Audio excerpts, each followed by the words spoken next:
Indonesia untuk menjadi tuan rumah KTT G20.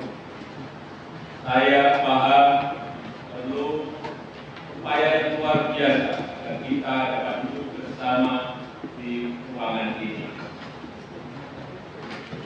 Para pemimpin yang saya hormati, dunia sedang mengalami tantangan yang luar biasa. Krisis demi krisis terjadi.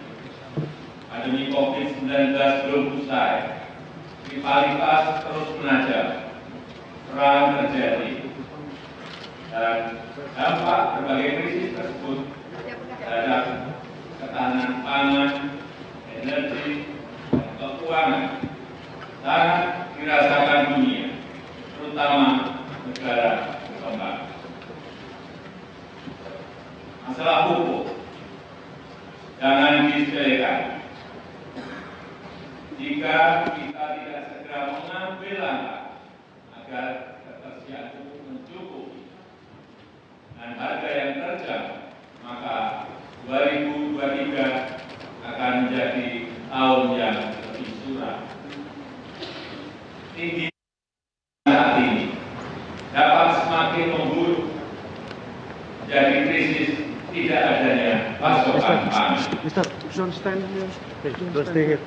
Langkah pupuk akan menyebabkan gagal panen di berbagai belahan dunia. 48 negara berkembang dengan tingkat kerawanan pangan tertinggi akan menghadapi kondisi yang sangat serius. Selain itu, kita juga melihat tatanan dunia dan hukum internasional juga sedang diuji. Yang mulia, hari ini mata dunia tertuju pada pertemuan kita. Apakah kita akan mencetak keberhasilan atau akan menambah satu lagi angka kegagalan? Buat saya, G20 harus berhasil dan tidak boleh gagal.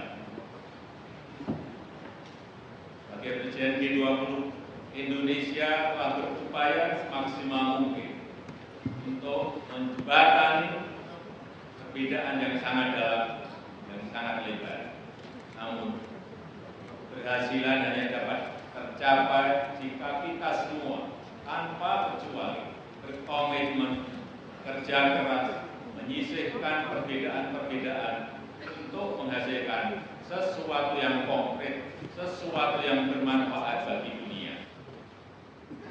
Yang mulia, Indonesia memiliki 17.000 pulau, 1.300 suku bangsa, serta lebih dari 700 bahasa daerah. Demokrasi di Indonesia berjalan dari tataran tingkat desa, pemilihan kepala desa, sampai tataran negara, pemilihan presiden, gubernur, bupati, dan wali kota.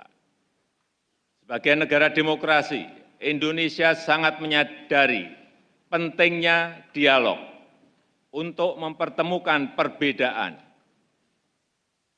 dan semangat yang sama harus ditunjukkan G20. We have no other option. Paradigm of collaboration is badly needed to save the world. We all have responsibility, not only for our people, but also for the people of the world. Being responsible means respecting international laws and principles of the UN Charter consistently. Being responsible means creating win-win, not zero-sum situations. Being responsible here also means that we must end the war. If the war does not end, it will be difficult for the world to move forward. If the war does not end, it will be difficult for us to take responsibility for the future of current generation and future generations. We should not divide the world into parts. We must not allow the world fall into another Cold War. Yang mulia, Indonesia berharap G20 dapat terus menjadi katalis pemulihan ekonomi yang inklusif.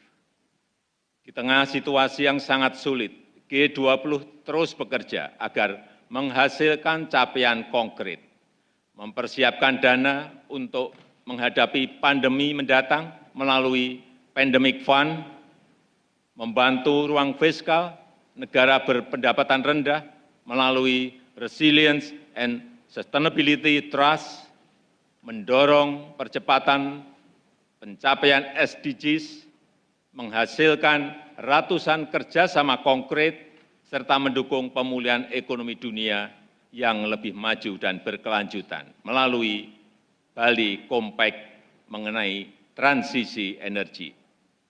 Kita tidak hanya bicara, tapi melakukan langkah-langkah nyata.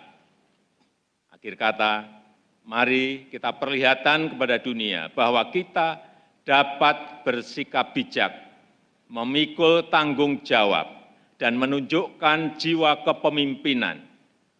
Mari kita bekerja dan mari kita bekerja sama untuk dunia. Recover together, recover stronger. Yang mulia, itulah yang ingin saya sampaikan sebagai pembukaan. Selanjutnya kita akan mulai dengan diskusi tertutup. Oleh karena itu, dengan hormat, saya mohon awak media untuk meninggalkan ruangan pertemuan. Terima kasih.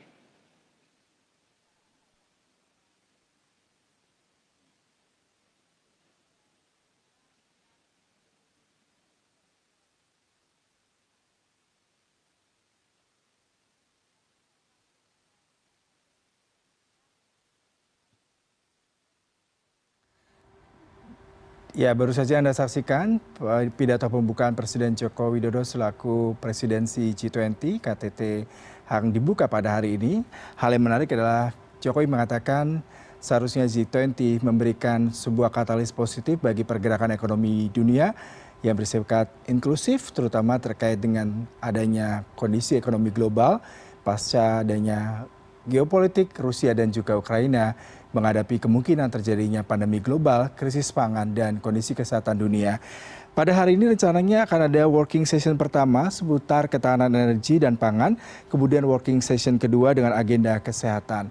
Dan untuk saat ini media memang tidak diperkenankan untuk melakukan peliputan karena acara agenda pertama terkait dengan seputar ketahanan energi dan juga pangan seperti tadi Presiden Jokowi ungkapkan di awal-awal konferensi pers ataupun di awal-awal memberikan pidato terkait dengan betapa pentingnya keberadaan pupuk dunia terutama terkait dengan kondisi pangan global pasca adanya sengketa politik ataupun kondisi geopolitik antara Ukraina dan Rusia sehingga banyak sekali emerging country ataupun negara-negara berkembang yang membutuhkan teknologi terapan terkait dengan penyediaan kondisi pangan dunia yang sempat mengalami krisis akibat keterbatasan pupuk.